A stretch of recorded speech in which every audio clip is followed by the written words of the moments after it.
Bom dia novamente a todos e todas. Vamos retomar com o nosso segundo Fórum de Educação Bilíngue. Acho que um pouco mais energizados depois da fala do David Marsh, que foi com certeza super interessante. Bem, agora eu convido vocês a participarem do nosso primeiro painel, que se chama Qualidade no Ensino Bilíngue e Caminhos para Escolas. Nós vamos falar um pouquinho sobre as possibilidades para garantir qualidade na educação bilíngue, casos de sucesso, experiências de diversos países que podem agregar um pouquinho mais para o nosso entendimento. Mas antes de começar, eu gostaria de lembrar a todos que esse painel será em inglês, a maior parte, e vocês podem acompanhar em português acessando a opção Interpretation, que fica embaixo da sua tela. Você pode escolher ouvir em português, inglês, ou no áudio original com uma mistura um pouco dos dois. Também vocês podem mandar as suas perguntas através da função Q&A durante todo o painel. Ao fim da fala dos nossos palestrantes, nós teremos um momento para esse bate-papo, para que seja interativo mesmo com os comentários e perguntas de vocês, e a gente vai ficar aqui monitorando durante todo o tempo. Tá? Então, para que a gente possa dar início, eu convido o Ivan Siqueira para se juntar a nós. O Ivan, ele é conselheiro da Câmara de Educação Básica do Conselho Nacional de Educação e foi a pessoa que esteve por trás de todas as discussões das diretrizes nacionais curriculares de educação plurilíngue. O Ivan também é doutor e mestre em letras pela USP, graduado em português e inglês pela Unesp. Ele foi professor de inglês na escola, professor de inglês na Escola de Comunicação e Artes, da ECA USP, foi professor visitante na Kyoto University of Foreign Languages e pesquisador no Kyoto International Manga Museum. Atuou como professor na rede pública estadual de São Paulo. É um grande prazer ter você com a gente, Ivan. Muito obrigada por aceitar o convite e por moderar essa discussão que a gente vai ter em breve. Obrigado, Bárbara, pelo convite, pela oportunidade de estar participando de um evento tão importante.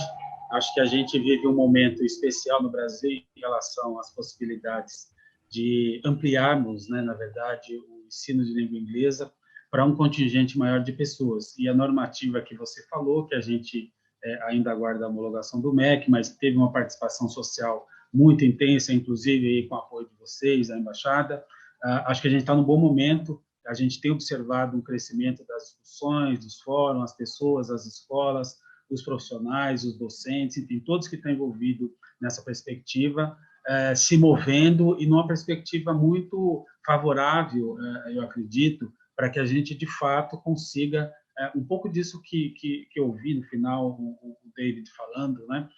Que a gente também coloque a qualidade a serviço de todos, né? Não basta que a gente tenha qualidade para poucos, nós precisamos ter qualidade, sim, mas nós precisamos que essa qualidade também seja acessível a um contingente maior de brasileiros e brasileiros. Então, acho que um evento como esse ajuda a gente a entender quais são as possibilidades, aprendendo com países que já fizeram e também aprendendo com as experiências que nós já temos aqui. Então, é um grande prazer. Perfeito, Ivan, muito obrigada. Tem sido um prazer as nossas trocas e eu queria endossar esse ponto que você disse das peculiaridades dos diversos países, e mesmo quando a gente olha para o Brasil, existem vários Brasis dentro do Brasil, né? Então, com certeza, acho que a gente vai conseguir conversar um pouquinho mais sobre isso. Antes de deixar a palavra com você para conduzir esse painel, eu queria só apresentar os nossos dois palestrantes, a doutora Hanan Khalifa e o doutor Levy. A Hanan, ela é diretora de Transformação e Impacto Internacional na Cambridge Partnership for Education, lidera uma equipe de especialistas na área de aprendizagem, ensino e avaliação de línguas, relacionada à tomada de decisão baseada em evidências e no desenvolvimento da educação de línguas, trabalhando com diversos ministérios de educação e desenvolvendo parcerias estratégicas nesse nível. Ela também tem experiência relacionada a testes de linguagem, avaliação educacional, monitoramento e avaliação, definição de padrões, pesquisa e capacitação institucional.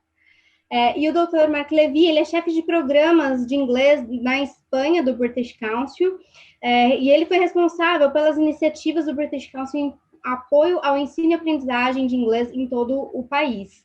Nos últimos anos, grande parte desse trabalho se concentrou na educação multilingüe e bilíngue, e sua atuação se dá como gerente de parceria do British Council com o Ministério da Educação da Espanha, no que eles chamam de Programa Nacional de Educação Bilíngue.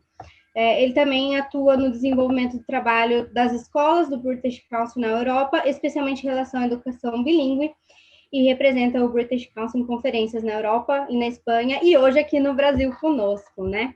Eu vou deixar com você, Ivan, para conduzir esse painel. Por favor, estou ansiosa para ouvir de todos vocês. Muito obrigada pela participação. All right, thank you. Thank you very much for this presentation, the opportunity to speak a little bit about the Brazilian context of bilingual education. We know that in the last 20 years, we have made some progress in Brazil according to many scholars, to many dissertation and many academic research. So now we have the opportunity to improve a little bit more, and with this discussion, bilingual education that have movement, there's a lot of people here in Brazil interested to listen to specialists to acquire and to learn a little bit more with your experience. So it's very exciting to hear and to listen to you, Dr. Hanan Khalifa, and to learn a little bit with your good experience and knowledge about how can we, a simple question, how can we improve our bilingual education in a country so diverse, so big, and with so many challenges as Brazil?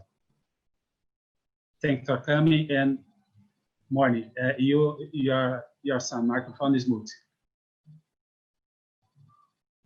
Okay, I always do that. Obrigada, Ivan. Bom dia e boa tarde de Cambridge. Estou feliz em estar aqui hoje com vocês. Espero que falei certo. Correctísimo. Bienvenido. Thank you. You've asked a very important question, but it's a very big question. I always say, how do you eat an elephant bit by bit? Today, I have a few slides that I prepared. I would like to share with you and the audience. So I think if we can go to the very first, maybe the second slide.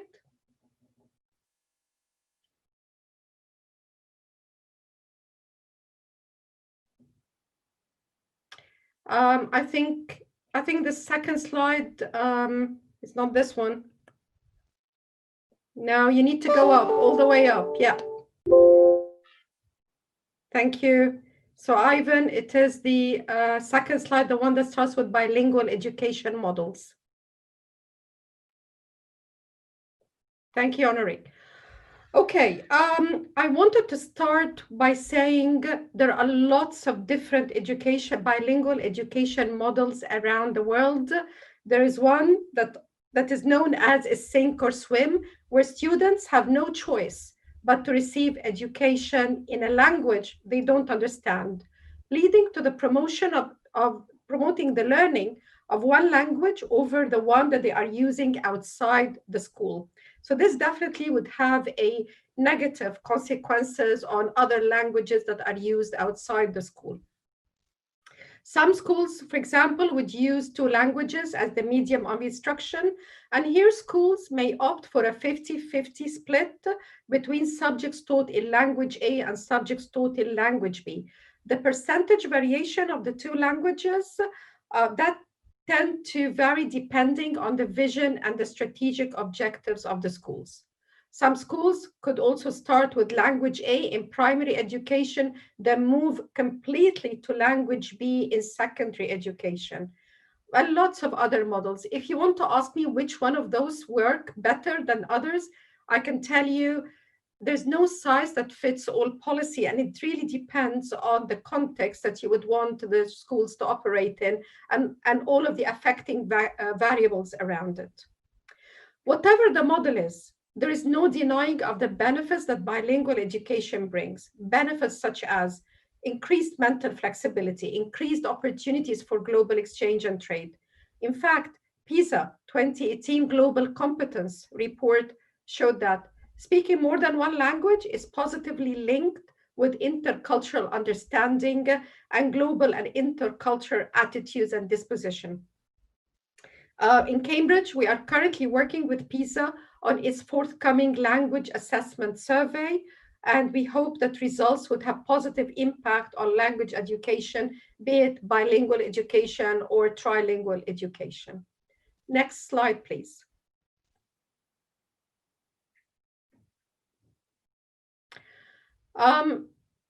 In schools, in the K-12 sector, the following are some of the common standards that have been used either for reference or for implementation. The WIDA standards represent the social, instructional, and academic language the students need to engage with peers. Of course, WIDA is very well known in the US and in some Middle Eastern countries. Another framework that has been used extensively in the UK, when the UK wanted to introduce more than one language, 27 different languages in schools, that is the ASSET framework, which encompassed different proficiency levels, different skills, languages, groups of learners, external and teacher-led assessment. But the one that us in the field of English language learning or in the field of language learning know best is really the Common European Framework of Reference. I will not talk more about it because I think it's quite well known. Next slide, please. One thing I want to bring to our attention is that no one standard or framework is better than the other. Actually, where frameworks fall short is when they are used as a defined set of attainment targets, assuming equal ability to learn, equal motivation, quality of teaching and input, and so on. And we know from experience that that is not the case. For different languages, of course, it is not the case because it depends on the amount of learning. So given the amount of learning will result that the amount of learning will not actually result in the same level of performance because the amount of learning will vary. The progress that the average learner makes in a language in a given time period depends predominantly on two aspects: the nature of the language being learned and the learner's starting point. The starting point is quite key. So knowing where the learner is starting from is important to understand the progression and how and actually the time that the learner would take to progress. It's also essential to note that the concept of coherence is key to the success of language education. And by coherence, I mean looking at the national curriculum content, the textbooks, teaching content, pedagogy, assessment, drivers, and incentives. They are all aligned and reinforce one another. Over the next slides, I will be sharing with you some few case studies. Next slide, please. So what I'm bringing here to share with you is a case study of Malaysia. When one of the key shifts in Malaysian education was about bilingual proficiency.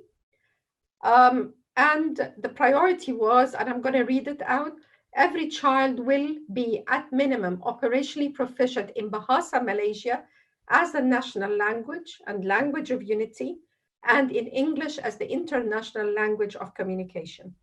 This means that upon leaving school, the students should be able to work in both Bahasa Malaysia and English language environment. The ministry also encouraged all students to learn an additional language.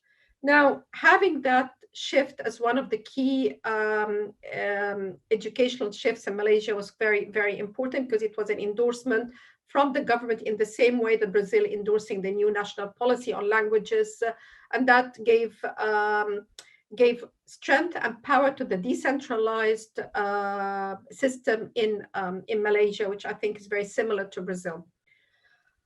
To implement this strategic priority, they partnered with us, and as such, we co-developed a program of integrated and coherent work streams, which you're seeing now like a fan on the slide, starting with the roadmap evaluation, developing Malaysia's version of the CFR, so what we know now as globalization, their own standards together with international standard, creating new curriculum, learning materials, and assessment, all aligned to one standard, which is the CFR. Building teachers' capacity in English language proficiency and English language teaching and assessment. Monitoring and evaluating every step of the way, and not not being afraid to go back and say, well, we've done that in a slightly wrong way. We need to adjust, and we did that throughout the program. 2 key results to share here. Significant improvement in learning gain and progression. And the other one is the inclusion of all 4 language skills in national assessments starting from 2022. And we all know what that means. It would definitely mean positive impact in the classroom. Instead of just focusing on reading, they will now focus on the other 3 skills as well. Next slide, please. Why was this successful? I think the success of the program was a conscious decision by policymakers to follow a systematic approach, starting with the education blueprint to establish a baseline so that progress can be measured. Could we click on the next, because I think that is animated. Could we click on the next, Henriette, please? Yeah. They established a baseline. They wanted to know where they are starting from, their starting point. They did not assume a 0 baseline, and they did not assume that they know everything, being a Commonwealth country.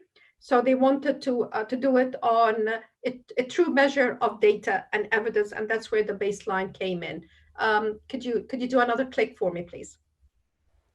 Then they created a roadmap for English language education from kindergarten all the way to higher education.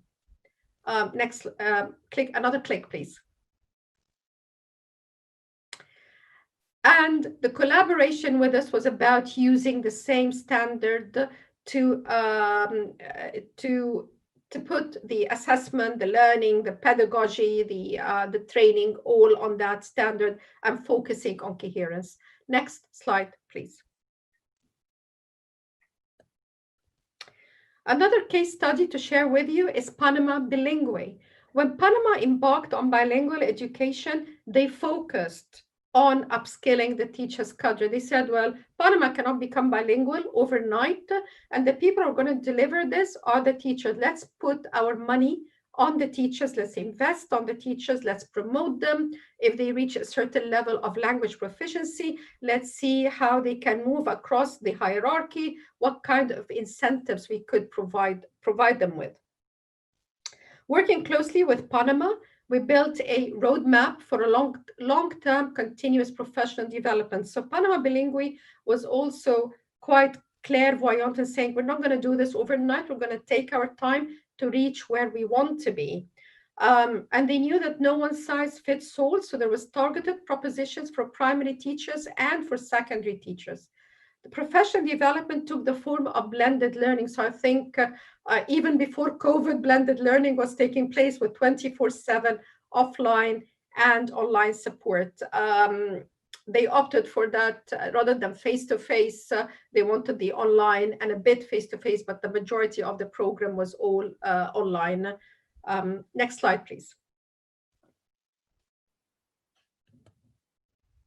The last case that I want to share with you is Egypt, and the language outside the schools in Egypt is Arabic.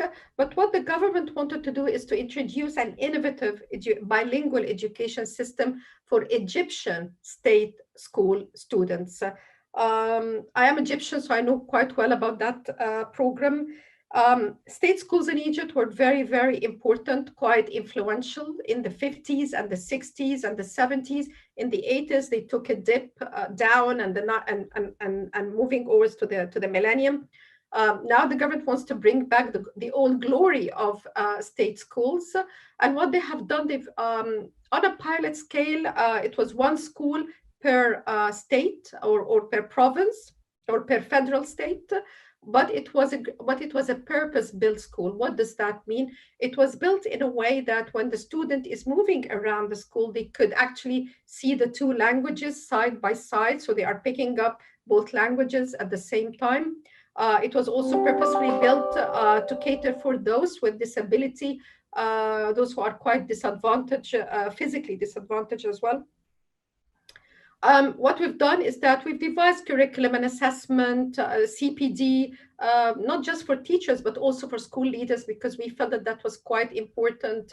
They are the leaders of the future, and getting their buy-in for them to understand what it means to deliver actually 2 languages at the same time without disadvantaging one of them. The schools are now very well established. There are waiting lists of students to get in. There is, and the fees are state school fees. There is, well, it's sort of semi-funded. So the fees are not like the independent or private schools, but quite low. The results in Arabic and English proficiency are comparable, with no significant differences shown in performance. Improvements in teaching and learning have been really impressive, with 85% of first grade 11 gaining a grade C or above in the exams equivalent to Cambridge International AS level.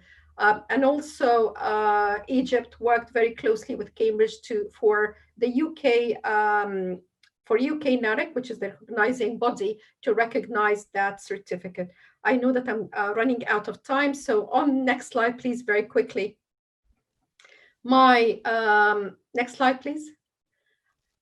To create conditions for success for bilingual education, it's about change. And it's about planning and managing that change very carefully. So it's about knowing the why behind our work, which drives our activities, which creates our outputs, which leads to changes, outcomes in our stakeholder communities, which we can measure using indicators. Next slide, please. It's also about preparing the education environment by fostering the strategic role of languages as instruments of culture and knowledge, growing awareness of valuing, strengthening, and promoting linguistic diversity as a national heritage. Teacher training and qualifications, I cannot stress enough on that. Teachers are key. Involvement of teachers, parents, students, and experts in the architecture of bilingual education reform is also key. With COVID, we now know that we have a new group of teachers coming in. It is the parents and the carers who are doing the teaching at home, as well as the teachers in the schools. Integrated teaching and research programs from the very beginning, and developing a language policy that outlines how to support bilingual learners, their parents, and carers. Next slide, please. I'm going to stop here and say obrigada. And here's my details if you want to get in touch with me after the event today and tomorrow. Thank you. Obrigada.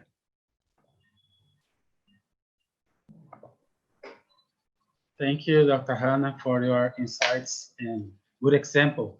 It's very, very interesting to see that some of the things that you explained, we are trying to make in Brazil. For example, when you present the Malaysia model, we are struggling to establish assessment, teachers program, and evaluation, because the other things we have a roadmap, we have a curriculum, and we have, of course, learning materials, especially for public education, because in Brazil, about 83% of our students are in public institutions. But of course, in private sector is a little bit different. But we have, I think, all the general condition that you mentioned, that is interesting. The condition for success, that, as you said, the problem that we have, especially in public institutions, is that we started in grade 6, not at the beginning, not in kindergarten, as the example you showed, for example, in Malaysia, in Brazil. So we are losing at least 6 years. So it could be a little problematic, especially for these 83% of the students who are in public schools. But we have some questions here. I think maybe you could answer some of them. Let me put here. Hey, go ahead. Yeah. Just, okay. Yeah. Dr. Hanan, how was the bilingual education public policy design in this country? You mentioned it. What is the role of public to underpin all this process? Is one of them. The other is, did any of this country, Malaysia, Panama, Egypt, adopt online training for students to speed up language learning? Sure. And the other and the third could be about Egyptian state school. What do you think was the highlight for achieving such good results? Okay, right. So the first question was, okay, so first question was about, can you run me, could you tell me the question one by one, because I'm getting lost, yeah? Yeah, how was the bilingual education public policy design in this country you mentioned? What is the whole of public to underpin all this process?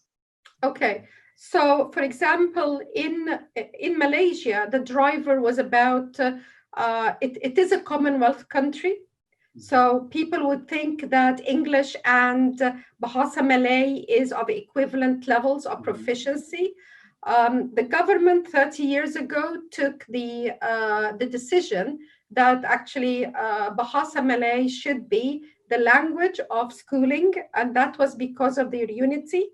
And that unity was very important to Bahasa, to Malaysia at that point. I mean, that was a political thing. Fast forward, they recognize that in order to compete in the ASEAN community and in order to compete on the economically, they need to have English as equivalent to Bahasa Malay, and I think that's where the shift started. So there was the public wanted the equivalent levels. The government wanted the equivalent levels. So the interest was coming from within, so like bottom up and top down. And I think that's why what was one of the key drivers for that. I think it's close to what we have in Brazil, something like strategic decisions, because otherwise you can't achieve some goals, especially related to economical issues. Yeah, very good. The next one is. It's also what is very interesting is that they also agreed to do a baseline study so that they know where the levels are. Mm-hmm. And rather than try to stamp everybody with the same level or the same solution, they said, okay, let's find out what the levels are and let's build on these. Let's have different solutions for these levels. So there was mixed ability classes, there was homogeneous classes, online learning was also quite key. Mm-hmm. Very good. And what about online learning? Does it mention something very special in order to achieve these goals in Malaysia, Panama, or Egypt? Or is also face-to-face? Well, now these three countries are a face-to-face culture very similar to Brazil. However, we needed to understand that the people who are teaching have homes, have husbands and wives and kids, and there is life outside the school.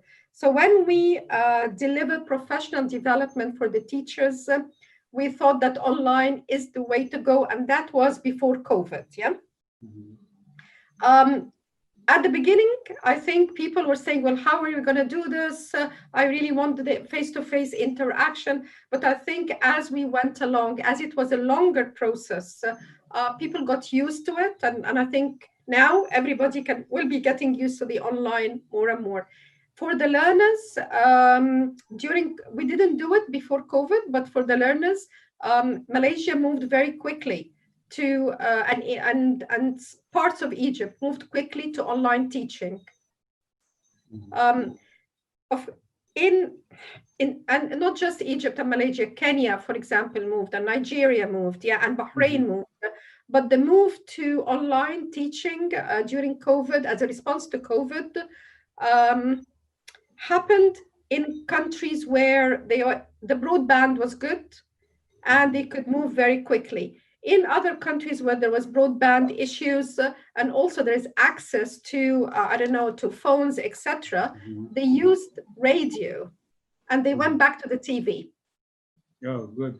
Yeah, it's close to Brazil because we have already using radio, internet, sometimes paper, and traditional materials because this is a very large country and we have different realities. There's another good question here related to the whole. How did the school prepare for this shift in language learning? Because it's not easy to move from one point to another. How did the school prepare for that? Okay, like I said, in various countries did it differently. So in some parts, in some countries in Africa, for example, the government worked very quickly with the schools to say, right, you will need to use Edmodo as the platform. So, and some of them started purchasing, not purchasing, Microsoft actually gave licenses, free licenses to lots of different schools and governments. So they use the free licensing bits. In the meantime, there was also the call for the radio and television to come back with studying. When lockdown was eased in certain countries, they went back to the schools with some students going on one day, and other students going on the other day, the same with the teachers. So they did the shifts. Mm-hmm. There's another good question here. I think that it matters a lot with Brazil situation, but not only with Brazil. Based on your experience, what do you think about to combine online education and face-to-face? Because it seems that we're going to have this kind of mix during some time, especially related to bilingual education. Is that something good that we can learn with this previous experience in order to improve more using the better of both face-to-face and online possibilities? I think actually the way that we're going to go, it will be the blended learning. I mean, I think this is one of the lasting impacts of COVID on all of us, is blended learning. What I would say is that again, the key are the teachers, and how much we can very quickly upskill them in the use of online or of digital tools online, and remove the fear of it, and remove the fear that they might be replaced by a robot, or and actually we can also say to them, it's okay to fail. You're not going to be losing your job if you failed in doing this, yeah? But what is important is that you learn through the failure, but not repeat the mistakes again. Mm-hmm. Yeah, very good. I really appreciate your claim that it is not only teacher responsibility to provide conditions for students, but also teachers, parents, and students. Do you have any good example to show how they could work together, teaching, parents, and students, in order to promote this good environment for better learning, especially related to bilingual education? Because here in Brazil, usually teachers have lots of suffering because people, okay, it's your responsibility, but of course it's not only teacher responsibility, because there's more than that: materials, assessment, training, and family support, and of course the students' motivation. So could you talk a little bit about your experience on that? Yeah, I mean, one of the things that some countries have done is introduce a learner contract. So it's a contract, it's a tripartite contract. It's a very simple piece of paper between the teacher, the student, and the parent, whereby they're declaring whose responsibility is to do what and how they can help each other out. So it's not just the teacher who's always responsible, but the learner, as well as the parent and the carer, and the carer could be the grandparents, or could be the older sister, the older sibling, for example. So learner contract did work in certain places. Mm-hmm. Okay, just to finish this very exciting conversation, what do you think will be the next trend for bilingual education in the world, or in countries like Egypt, Malaysia, that is in some ways very close to Brazil experience? What could be the next trends? I think countries should start from now, think about trilingual education, not bilingual, because that's where we would be going. Yeah. Two is not enough. Bilingual is not enough. It could be trilingual or more, probably. And I must be amazed. I was amazed. I have throughout my career, I have met lots of Brazilians who speak 5 languages, like Portuguese, English, Spanish, Italian, and French. Mm-hmm. Yeah, Spanish is very close to Portuguese. It's easier to understand for most of Brazilians than to speak because of the proximity. But in fact, we are now very interested to improve our ability related to English because of the key role, the key position that English has now, especially for science in the development. So Right. thank you very much. Sorry, Ivan, just one last thing. I would also advocate the collaboration with the Ministry of Tourism or the Ministry of Media and Communication, because if you are watching TV and you have the subtitles in English, you're hearing Portuguese, but you have the subtitles in English or another language, that helps learning the foreign language or a different language. Yeah, especially if you begin early. True. I mean, because I have heard something about this in some countries. In Nordic countries, for example, they said to me when I was there that they use this strategy to be comfortable with the melody, with the sound of the language, and then step by step they're going to improve the understanding. Yeah, very, very interesting suggestion. Thank you, Dr. Hanan. It was a pleasure to meet you and to listen to your experience. Thank you very much. Thank you. So now we have another panelist, Dr. Marta, who has worked in British Council in Spain. So, hola, ¿cómo estás, Marta? Yo muy bien. ¿Qué tal por ahí? Sí, muchas Everybody gracias. okay? So, thank you very much for being here and to share your knowledge and experience. We're very excited to listen to you. So, it's your time. Thanks very much. I just want to say, first of all, just thank you to the people who've invited me, the people from the FCDO and from the British Council who've set this up, and thanks very much, Ivan and Hanan as well for setting a scene as well, which is very relevant to what I'm going to talk about, I think. Yeah, thank you. Okay, so as I said, my name is Mark Levy. I'm with the British Council in Spain. I'm responsible for the work we do with government, so the work with the Ministry of Education, and we have 17 regional governments here in Spain. And I'm responsible for our work in bilingual education. So that's what I'm going to talk about today. I'm going to talk about our program. I'm actually coming to you, I don't know if you know Spain, any of you, I'm about 50 kilometers outside Madrid, going northwest. And out of my window, I've got the mountains of Madrid, which is beautiful. It's a lovely sunny day, but I'm stuck at home like everybody else because we have a lockdown in my village, so I'm not going anywhere. What I'm going to talk to you about is very much about what's happening in Spain. I have a little bit of knowledge about the context in Brazil, but very, very little. So please be aware that what I'm not doing is telling anybody that this is what it needs to be like. I think you have to make your own connections. I am explaining what we've done, what we do, and then you can take what's relevant of that to your context, I think. So if we could show the presentation, please.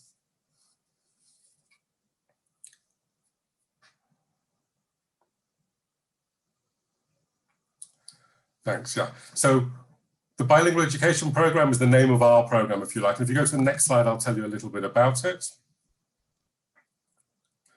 Okay, so we have the longest running national program in Spain. So we started in 1996 and we're still running. So it's 25 years we're celebrating at the moment. And this was an agreement that was very important. We agreed to introduce an integrated curriculum. So the curriculum is based on UK and Spain. It's a small program, it's still small, and I suppose in terms of the size of Brazil, it's very small. So we started with 43 schools, 3 and 4 years old. In our program, the children work their way up. They come in at infants and work their way up through the program, primary and then secondary. It's a state sector program. All of our schools are in the Spanish state sector, the public sector. And also, especially at the beginning, the idea was to put this sort of education into areas where the children would have very little opportunity to have an education of this sort. So a lot of our initial schools are in areas that were socially or economically disadvantaged. And as you can see, where we are now in 1920 is not, you know, we're bigger, but not that much bigger. But we're still following very similar principles. There's no selection criteria to join our schools, especially obviously if you start with 3 and 4 year olds, you're not going to select them in terms of ability at that age. Or any other sorts of selection procedure as well. So the program is inclusive and intended to be inclusive from the very, very beginning. If you go to the next slide. Yeah, the aims of the program for the beginning have been bilingual and bicultural. So the aim has been to give the children both types of education, a bilingual education and a bicultural education, and encourage awareness of diversity of both cultures. And the main way that has happened, obviously, has been through the teaching process. And we spent an awful lot of time at the beginning, especially training up teachers for the program. We brought in, or the Ministry of Education brought in, UK trained teachers at the beginning because there wasn't a great pool of teachers at that time in 1996 in Spain who had appropriate methodologies for this type of education, or had appropriate cultural knowledge for it to be bicultural. Obviously, 25 years later, the need for that sort of experience from the UK is much, much less. Teacher training has changed, teacher knowledge has changed, methodology training has changed in Spain, and the language levels have gone up considerably. So that's no longer the same sort of issue. But we did spend an awful lot of time at the beginning training teachers and training subject teachers, because we teach in this program, it's very much about the subject teaching. So the English side is the literacy and the literature and the way we teach English almost as a mother tongue. But then everything else is about the subject teachers, teaching the social sciences or the natural sciences, especially through English. So a lot of the work we've done in this program has been to support the subject teachers. And I think it's very important when we think about bilingual education, the subject teachers are at least as important as the English specialists, and that's something you need to take hold of. In our program, depending on the age range, they might do 40 or 50% of their subjects in English when they're younger, and this might go down to maybe 30% when they're older and at secondary education.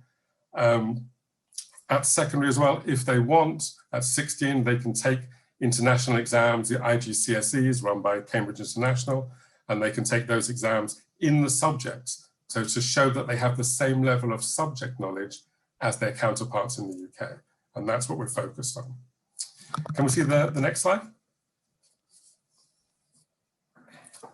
I just want to put this into some sort of perspective for Spain as well. So in the last official figures, which were 1819, these are the number of children, primary, secondary, and vocational, who receive some of their education in another language, overwhelmingly in English. There are other programs, but overwhelmingly in English. This might not mean a great deal to you in terms of numbers, again, thinking of the size of Brazil. But if you look at percentages in the next slide,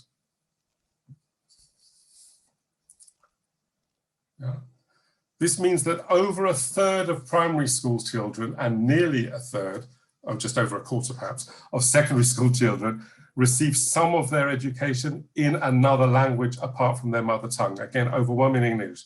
This means that bilingual education, or CLIL, it's probably worth mentioning that in Spain, the terms can be used interchangeably, although they're not. So some of the programs, especially at the younger age range, are closer, and our program are closer to what you call bilingual education. At secondary, maybe it's more CLIL.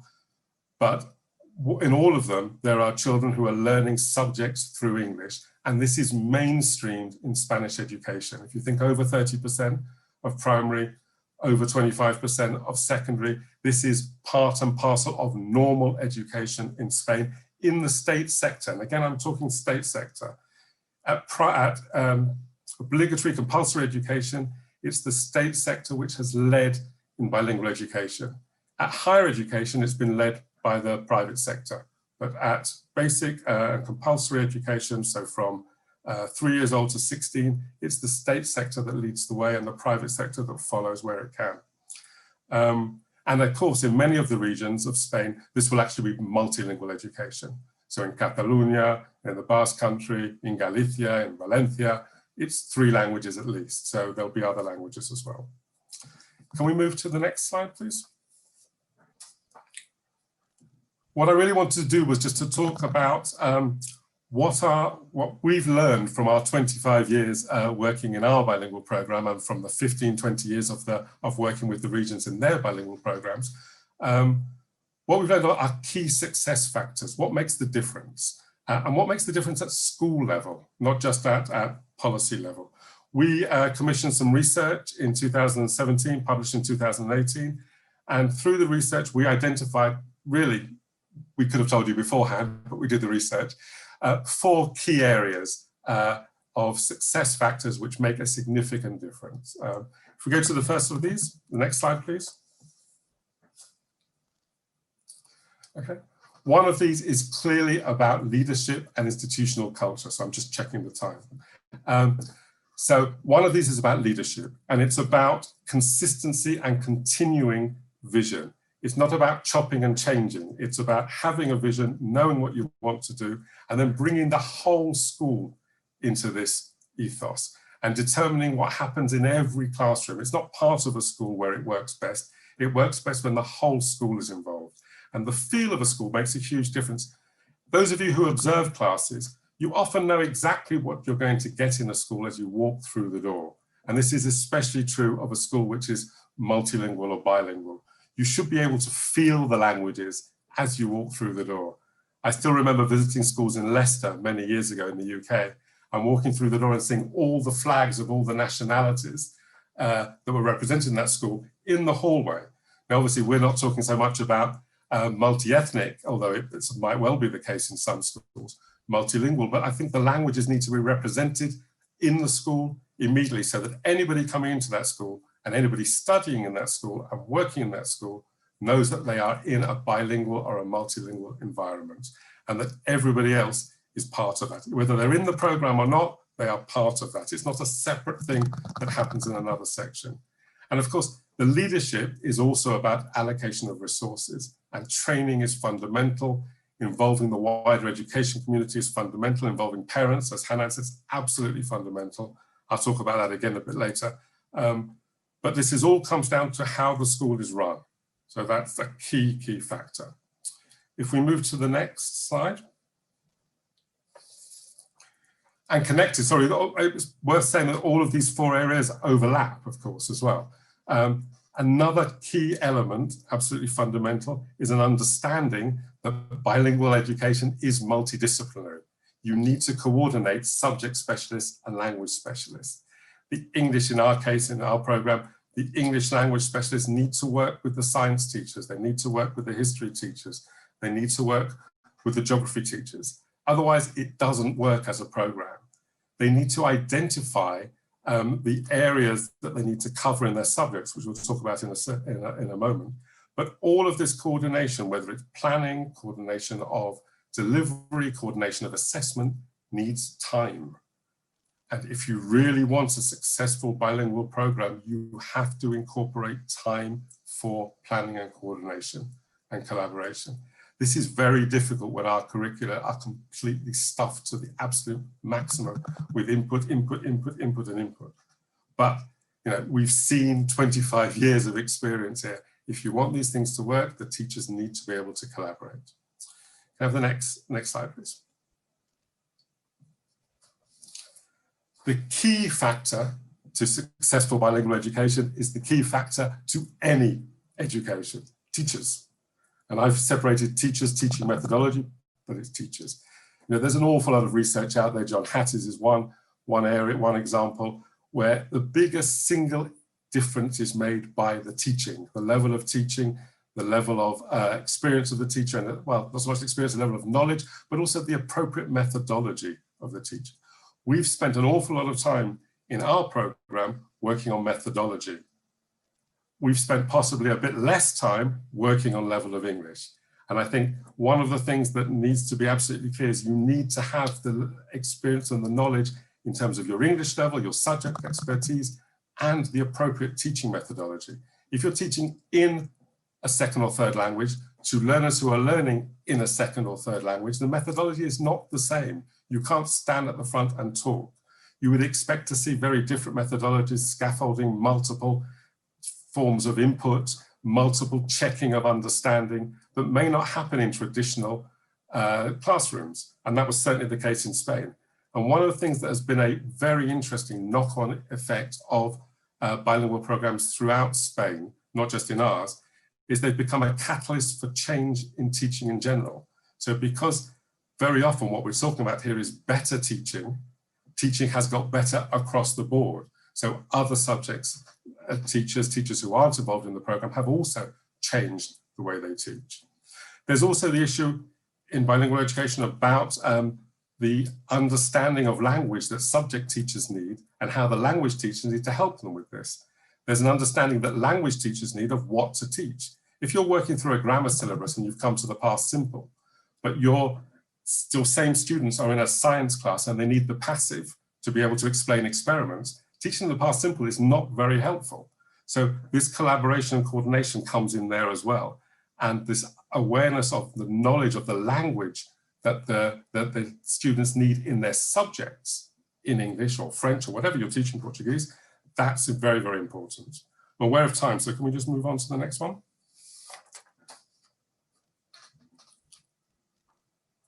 There's a huge question around assessment and evaluation, at program level, school level, and individual classroom level. What does success look like? How do you know you've got it right?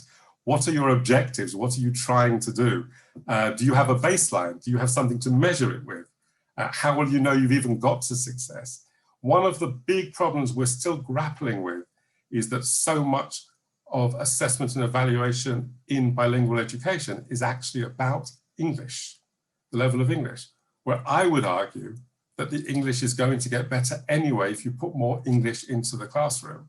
What we need to know as well is what's happening in the subject areas and what is the success you're looking for in subjects as well, not just in the English. And that's a very, very important area which is not always prevalent in the types of assessment and evaluation that is used in bilingual education. Is it fair to give children who've learned their English through learning science and English an ELT test at the end? Maybe it is, maybe it isn't. But it's certainly worth a discussion that if they haven't learnt their English through an ELT model, should they be tested through an ELT model? Maybe their grammar is not as great as their other skills. These are things that have to be taken into consideration. And I think this is something that even after 25 years in Spain, we're still coming to get a grip of. But it's very, very important that the content is tested as well as the language, and that the bottom line is they should not lose content knowledge from studying in another language. So having more English is not balanced out by having less science. It should never be. They should have the same amount of science at least and more English. That's a successful program. And that's what a lot of the evaluations in Spain are finding if they do the right sorts of tests. Can we have a next slide, please? I'm just coming to the end. Okay, even after 25 years, there are still challenges. So these are some of the things we've done. There's still a question about in-service and initial teacher training and an overemphasis, as I said before, on levels of English rather than methodology. There's still a reluctance. I don't know how the Brazilian system works, but in Spain, there's still a reluctance, although it's changing, for teachers to allow observation in class. And observation is absolutely key to good teaching and good teacher development. And teachers who are training initially need to be able to observe teachers in the classroom. Teachers need to be able to observe peers, and the whole area of mentoring is fundamental here as well. We have issues around materials. A lot of them are still just translations rather than understanding there's a different approach and a different methodology. And as you can see, there are questions around external assessment and evaluations of schools. Next slide. This is actually a question for Ivan. I do have a little video I was going to show you for 2 minutes. I don't really know if we've got time, so I can leave it. Yes or no, really, as the people running this. You know this video or not? Go ahead. Yeah, go ahead. Can we have the video? Yeah. Thanks. It's just a couple of minutes. This is an example of what a school can look like when it works, if the video is available. So we both took part on the first San Juan Bautista bilingual program, and it did give us the opportunity to learn a new language from scratch, and which was the foundation to our career.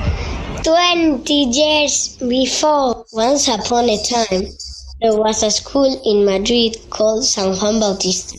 One day, 20 years ago, Teresa, the head teacher, received a letter from the Spanish Ministry of Education and the British Council.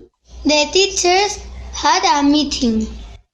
They decided it was a privilege and an opportunity for the student to become the first public bilingual school in Madrid.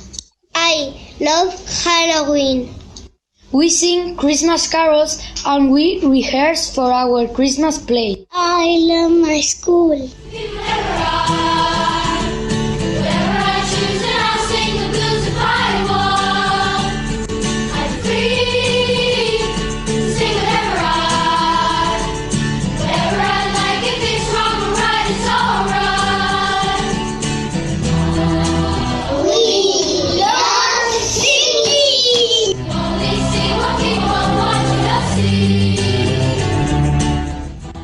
Many fun activities are done in English since that day.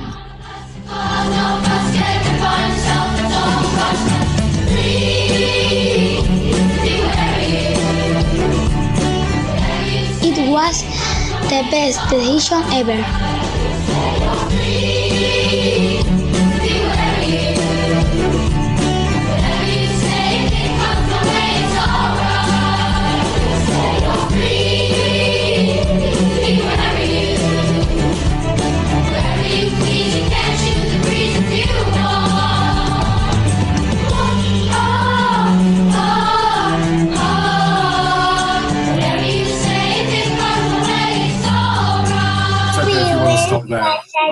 Fair. We love science.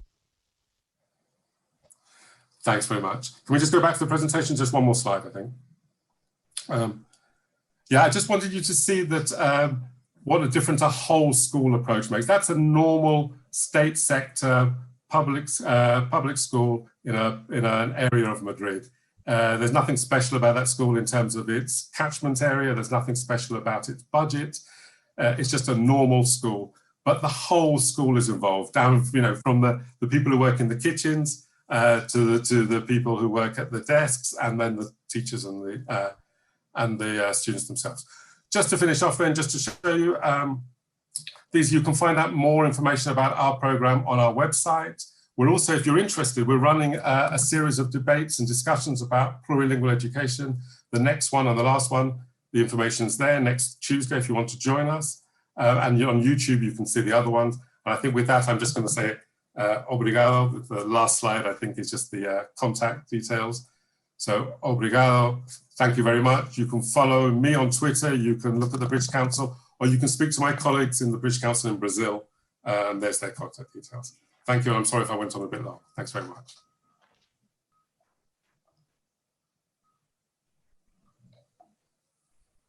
Thank you, Dr. Mark Levy, very insightful, very interesting in your presentation. In fact, has many similarities with Brazil. I personally have a look in this document about how Spain moved to a bilingual education. And as you said, 24 years is a long time. Yeah, you have many things to show. But we are just starting in Brazil. We are just started, and we have some of the questions that you had 24 years ago. For example, yeah, some of the questions you have already answered. Some people are asking, for example, talk a little bit about practical assessment related to bilingual education in schools. Could you say something about this? Some kind of evaluation that it could be useful for us? I mean, if you want to see on this slide, but through the British Council Spain website, there's an evaluation of our program 10 years in. So the evaluation that we did in 2007, 8, 9, and was published in 2010. And that's a very, very quite extensive external evaluation of the program. All of the different regions have evaluations of their programs which are accessible via their websites.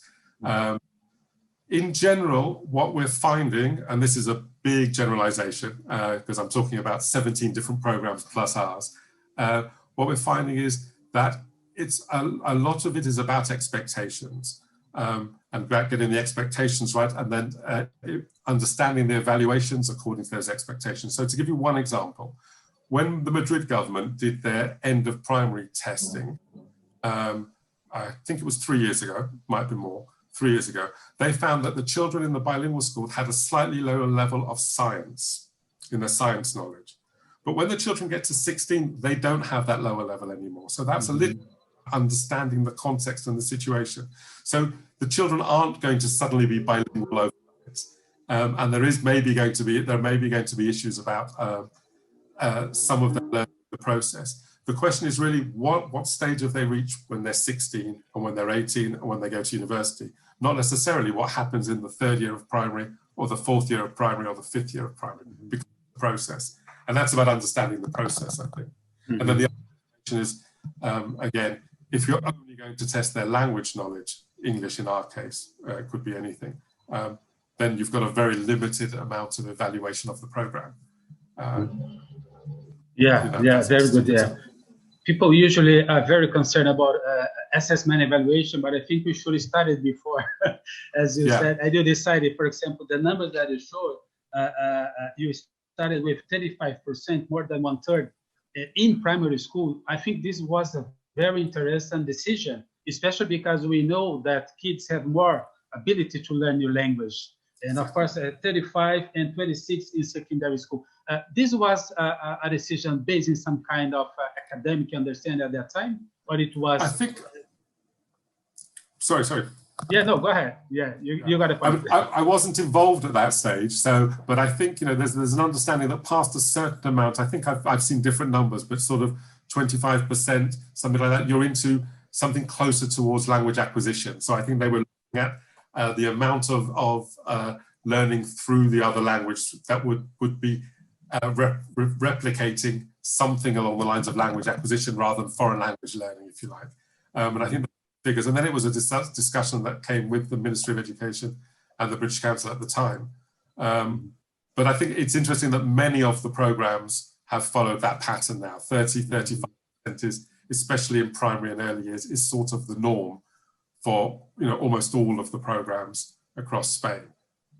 Yeah, I think it's very interesting because you have a compulsory education from 3 to 16. In Brazil, is 4 to 17. So it's pretty much close to that. But in Brazil, our decision, especially related to the Common Core that we have approved 3 years ago, it started on grade 6. So we are losing 6 years. This is a problem. Of course, you can change it, but as you say, it's about leadership. It's about coordination. It's about national decision. From my point of view, of course, we started from the beginning. We started on primary school because we have the majority of the students exactly in public sector, as you have in Spain. We have the same. It's about 83% of all students in Brazil in primary education. They are in public system. And I think the other thing is the earlier, the lower age range that you start, you can resist the temptation to bring in various sorts of selection criteria, because obviously they're harder to distinguish at that age. You don't want to be testing kids about their levels of this, that, and the other when they're 5 or 6. So it becomes something which is accessible to all children of that age. The inclination for people who want to sort of divide up kids tends to come later on. So there's definitely another advantage of starting young, I think, is that every child gets the chance to benefit. Yeah, there's another question here. It's not exactly about bilingual education, but the impact of COVID-19 in bilingual education in Spain. Do you have any suggestion or any? Well, we are, funny enough, we did ask the regional governments. We asked them because we can't see for ourselves beyond our schools. We asked them if they were dealing with the bilingual education in a different way. We didn't really. I think my honest answer is I don't really know if it's different to the way they've dealt with any other. So all of the issues that were raised before by Hanan in the conversation, those are all true for Spain. There's issues about access, about the type of teaching, etc. So I don't think there was any great difference in the bilingual education. Although what we did find is that the language teachers, just by nature and the type of work they've been doing, were actually probably more capable of dealing with some of the online education issues than many other teachers because of the type of flexibility of teaching their methodology anyway. But I mean, that's also, I appreciate that's a big generalization. I don't want to say something which is not necessarily the case. But we don't know, I think is the answer. We don't know if it was with any better or any worse. Might have been more difficult for the parents, I think is a fair, the parents may not have had the language level to support in the same way as they would have done. But then again, do the parents have the level of maths to support? I couldn't support my kids if they were doing maths online. My maths is terrible. So yeah, there's another good question here. You talk about the question about teaching, about methodology, but the point here is, what about the proportion of language? For example, Spanish and English is 50-50 or 60-40, or how was the size of the proportion of language instruction? I mean, that's, in a sense, that's a question about the curriculum again, because the classes that are taught in English are taught in English. I mean, there's not a ban on Spanish, but they're taught in English. So in a sense, you know, it's actually the curriculum which determines the amount of English. What has changed is the English around the school, you know, so that kids are comfortable with English everywhere, which is what I was talking about before in terms of the learning environment. And that, you know, where things work well, there's probably more English around the school and on the wall.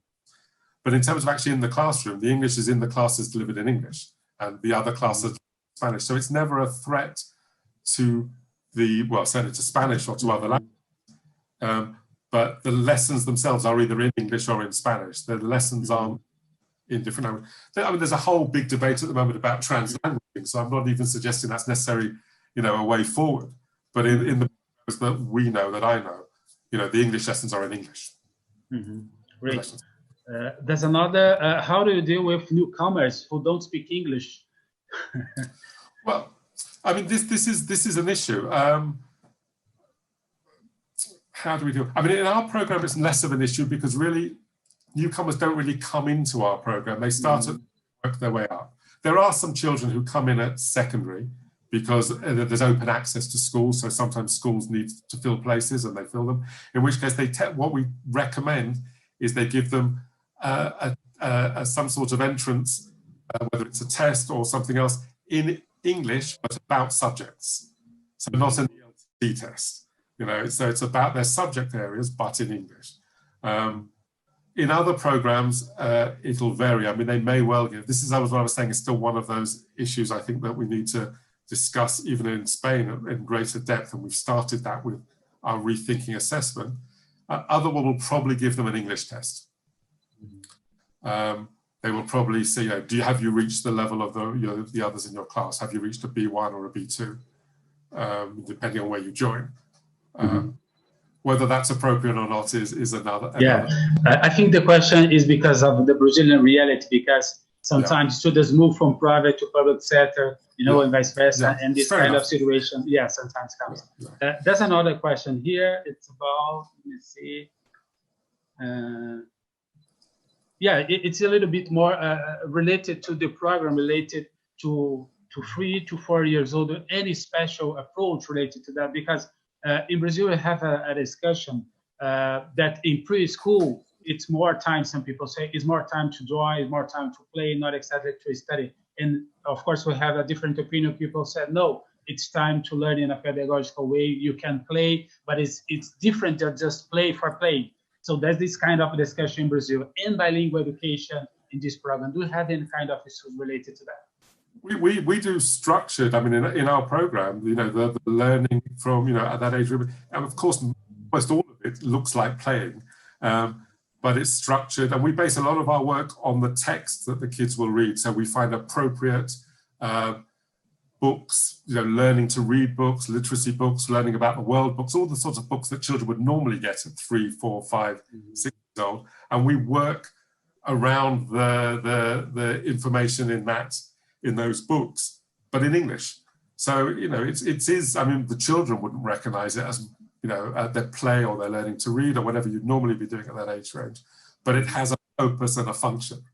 And, you know, it's all of the things they need to learn at that age. So it's introductions to maths and science and the world around them, but in ways that are appropriate to being 3 or 4 or 5, you know, animals or whatever it might be. Yeah, just to finish, there's another here related to methodology. I know that David said to me that CLIO is not about methodology, but it's more than that, it's about philosophy. And methodology is just a part of this philosophy. The question is about CLIO. If you believe CLIO has something special, or is just another a possibility to use in this kind of issue, bilingual education, because here in Brazil, this kind of discussion related to methodology, it's just starting because we are not trying to put the rules, the norm to bilingual education, because they have to be recognized by political institution. So I think this question is related to that. But based on your experience in Spain, what do you say about CLIO or other possibility of methodology or philosophy? I mean, I'm not sure there is a CLIO methodology anyway. It's methodology. I think I'd agree with David. I wasn't able to see the talk, but I've seen it before. I think, it's about a vision and approach and what you want at the end, what your objectives are. I mean, I think if we agree, and I think most people do, that the more languages, the better, any sorts of approaches, and again, I think the important thing, that doesn't result in losing your subject knowledge to gain these other languages, because that's not, if that's the swap, then you need to be consulted about it. But if you can add on languages while you're keeping up with your subject knowledge, at least, and all the other things that come around having a greater cultural awareness, a greater awareness of the world that comes from languages and culture, then, I would say, that's got to be a win-win-win situation. And so the methodologies that make that more likely, but also a lot of this, as I said before, is good teaching. I mean, if you sit down and have multiple forms of input, multiple checking of understanding, that's good teaching. And in a lot of our programs where we've done the methodology, teachers say, "Oh, you mean good teaching?" Yeah. yeah, I agree with you. I remember that when I was reading the Spanish document about leadership, planning, coordination, but I know that it was some kind hard, the decision in Spain. I remember that some lines that comes to my mind when the discussion that it was provoked at that time between teachers and directors and families. It was not a easy decision, but I think you have made good decision, and I think based on the numbers and what we have seen, the consequences are very, very, very interesting. So I believe that perhaps in 1 decade or more, we could see this kind of consequence in bilingual education that we have started here in Brazil. Fantastic. Any other comments, Mark?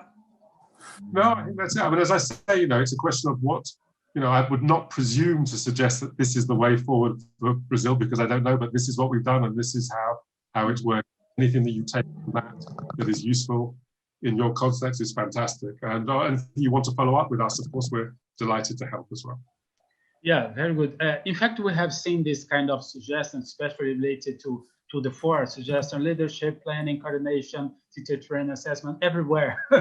For example, I remember to see this kind of discussion in Colombia, in Mexico, in many countries. So I think that a lot of consistency of what you suggest in Spain experience, I do believe that can help us a lot, because there's many similarities in terms of culture, in terms of language, and in terms of some kind of reality. So especially because your decision was related to public sector, I think this could teach us a lot in terms of decision, in terms of how to do, and especially when you say it is possible, not especially school is not something that is impossible to do it. And the video that you show us make us believe that it's possible. I think your message was pretty much understandable, and I love to listen. Thank you very much. Training, training, training. The last 3 words. Yeah, for sure. Thank you very much, David. And Barbara, what about you? I'm here just listening, excited about everything you guys mentioned. I love the video, Mark. Thank you very much for bringing that. I think everyone's spirits got up with the video. But thank you, Mark and Hanan, for such an amazing presentation and variety of good examples that we could inspire ourselves and think about the challenge, the different contexts. I think it's all about what you 3 mentioned, really. We don't have anything as one size fits it all. We need leadership, we need training, and a lot of effort in a long-term change. So I'm amazed with this panel. Thank you very much for joining us, and thank you very much for all the great inputs that you brought. I hope you can stay with us. If not, I will share afterwards the recording to you that presented, and also to everyone that's with us. We will put the recording available on our UK in Brazil YouTube channel. You can check it out on there. But thank you very much. I hope we can have other great discussions. And thank you for sharing the event next week as well, Mark. Seems quite interesting. Thank you, Mark. Thank you, Barbara. Thank you, Dr. Everyone. Thank you, everyone. Thank you, Ivan. Bye-bye. Thank you. Bye. Thank you, Hanan. Bye-bye. Bye-bye.